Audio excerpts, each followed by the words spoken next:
There it is, Caviar Margarita. It's a margarita rimmed with caviar instead of salt. Why do I think that would work? Well, first off, I don't know. When I tell people about it, they're disgusted. They think it's the most horrific idea they've ever heard of. I think caviar is basically salty. Margaritas get rimmed with salt. Hey, doesn't it look neat? Maybe it'll be popular as some ultra luxe leisure class version of the margarita. Maybe it'll take off. Maybe it'll be good. Maybe it'll be horrible. Maybe it's crazy enough that it just might work. The Caviar Margarita turns out to be a pretty simple thing to make. I just made it for the first time. You take some creme fraiche and you paint a little of that on the rim of your glass, and then you roll the glass in caviar gently so that you don't burst the caviar and get fish blood all over the outside of your glass. Oh, it's definitely very fishy. That was Meredith's concern. She was like, ew. You know, though, just because I didn't love the way that looked, I'm gonna do another portion of this with lime. Why aren't you using a cutting board, Greg? Listen, when you have your own YouTube show, you can use a cutting board if you want. Let's just see if this actually works, because that would probably look better. No. Unlike salt, the caviar doesn't want to stick to the lime. Then you just make a margarita, which I do with 1 ounce of lime juice, 1 ounce of Curaçao, or triple sec, or the orange liqueur of your choice, and 2 ounces of tequila. Throw in some ice, shake it all up, and strain it into your caviar-rimmed glass, and enjoy a caviar margarita. Let's find out. I'm gonna start with just tasting my margarita on the unrimmed portion of my glass. It's nice. It's mellow. Honestly, that could be a sharper margarita. I don't know, maybe with the Tres Agaves, I should have gone with Cointreau. Nah, this is good. This is mellow, just the right amount of orange. You get the tequila notes, the nice herbal notes of tequila. Tequila has an herbal note. It's got an herbal kind of component to it, a vegetal kind of component to it, maybe is what I should say. And delicious. All right, let's try it with the caviar. Here we go.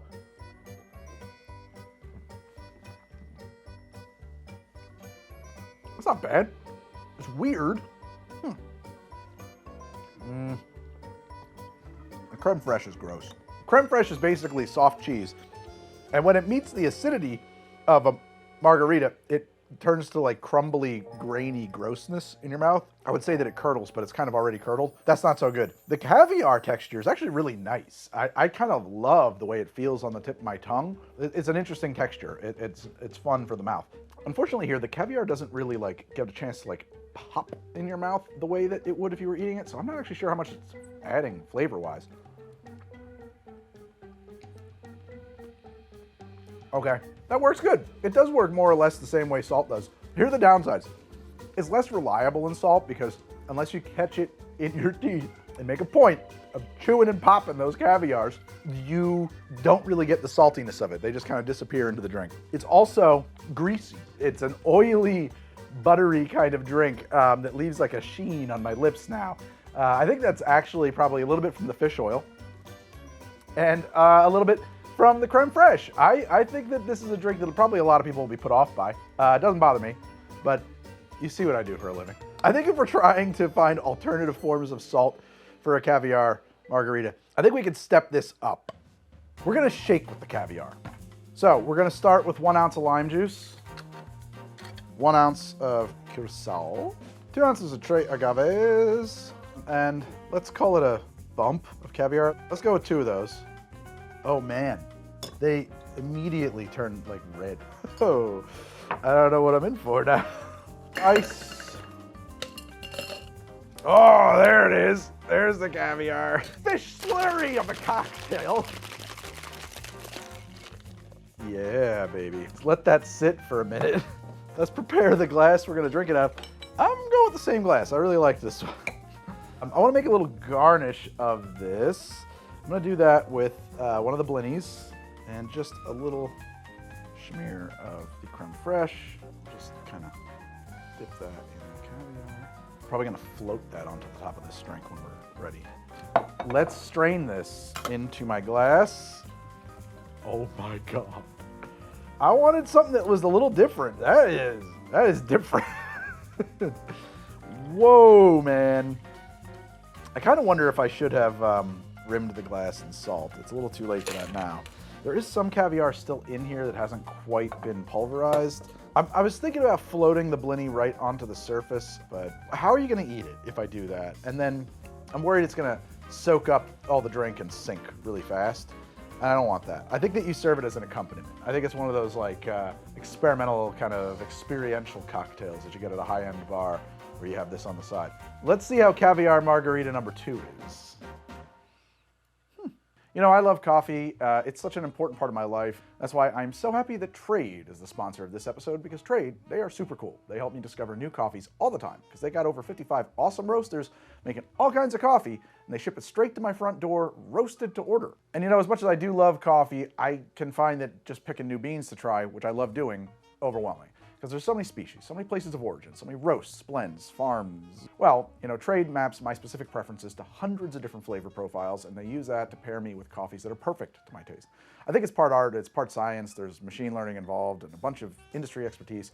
They put that together, and as a result, I get all of these fun surprises in the mail, and I do love surprises about coffee, and I find something enjoyable about every single one of these roasts I get, like this one, which is Deep Disco, chocolate cherry dream pie, toasted caramel, blackberry jam. Oh my God. Speaking my language.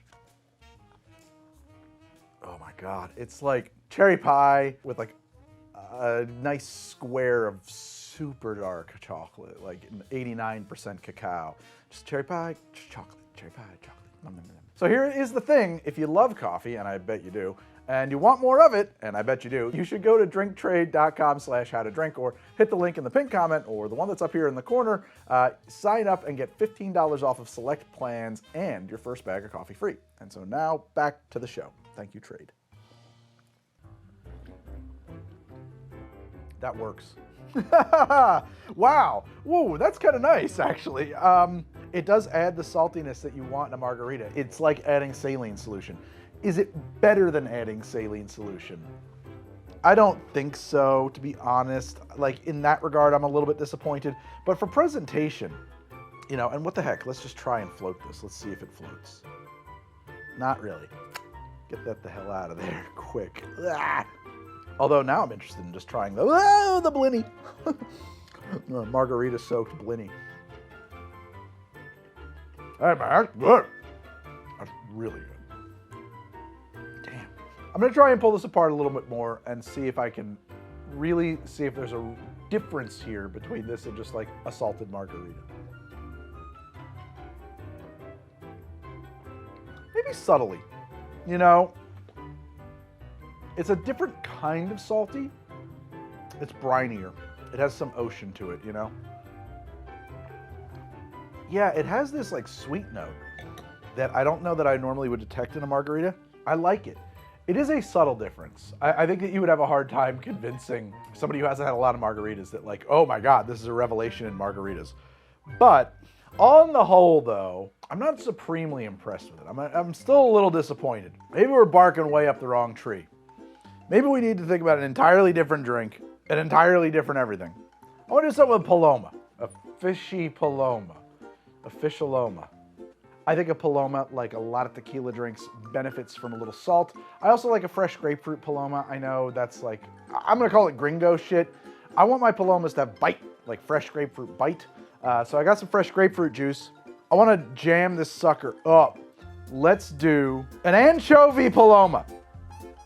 I'm gonna start with actually 3 ounces of, fresh grapefruit juice. I'm gonna add to it 3/4 of an ounce of simple syrup. I'm gonna add 2 ounces of Tres Agaves. Just kind of riffing a little bit here. I'm gonna add a little bit of smoke and fire to that with a 1/2 ounce of Mezcal Union Mezcal. Just a drop there. Kind of like a little seasoning on the drink. I'm gonna add a 1/2 ounce of lime juice. There we go. I'm gonna shake this with 3 cracked ice cubes.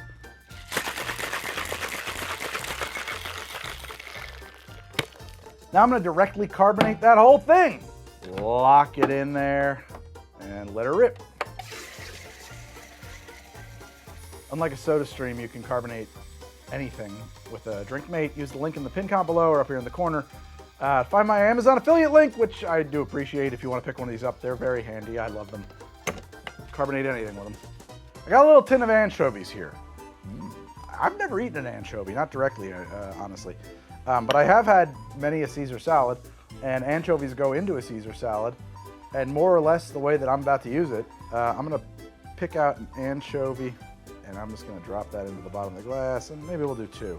How do these taste? I bet they're delicious. You know, so many an old man has professed their love for anchovies and sardines. They must be onto something. Let's find out. Oh man, that is delicious. Holy shit. Oh, dude. No. It's like a creamy, salty little ball of fat and fish oils, and I kind of love it. Make you feel like a pirate. So I'm gonna muddle these anchovies now. We really want to kind of pulverize them, honestly. I want to turn them into a paste. Oh yeah, let's just scrape all that down. A few fish bones won't hurt you in your drink. Let's get some ice in here. Just kind of sneak it down the side so it doesn't decarbonate too badly. Now I'm gonna kind of stir it as if it were a chocolate egg cream. We're gonna kind of scrape the fish up into the drink. Make sure it's all kind of in there. Making good stuff today on How to Drink. And there you have it, an Anchovy Paloma. Let's see how it is. I am a little bit trepidatious about this one. There we go.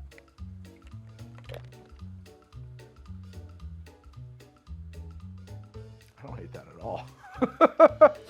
So first off, this is the way I made this Paloma is powerful. It has a strong grapefruit component, strong tequila. It's well balanced. It has a little bit of that smoke and iodine and Band-Aid flavor from the Mezcal. It has a very lovely kind of sweet grapefruit finish.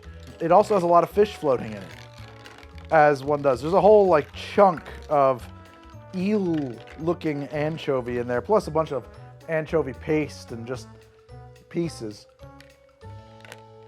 I got some bones in that sip. Oh yeah. The fish goes so well with it. I love this. I mean, I'm never gonna make it again because it's absurd, but I actually really like the flavor combo. The texture, the saltiness really adds something to the drink. It's good. I mean, just as a lark, I want someone to try it and tell me what they think using this exact recipe. Let's try that again, man. I got a real piece of the anchovy on that sip. Much better than you would think. I think that somebody could do a better job of this, of really pulverizing the anchovies. Yes, fish eaters, the days of troublesome scaling, cutting, and gutting are over. That's the whole bass into the Super Bassomatic 76. Now adjust the control dial. I'm not gonna lie. I thought there was a very good chance of something in this episode being so disgusting that I had to hit cut and maybe go to the bathroom and throw up. Not even close. Not even close. Genuinely all enjoyable drinks. Fun curiosities. I think you could even dress this up with a little caviar if you so desired. Well, that's a caviar margarita and an anchovy paloma. Caviar margarita 2 ways. I don't know. I thought it was fun. Try it out. Tell me what you think in the comments. In the meantime, give me a like and a subscribe. Been doing this for forever. Really appreciate that. It does matter. Here are 4 more episodes or things or links that I feel like you should know about if you're enjoying the show. Check them out. I will see you very soon on another episode of How to Drink. There's fish in your eye.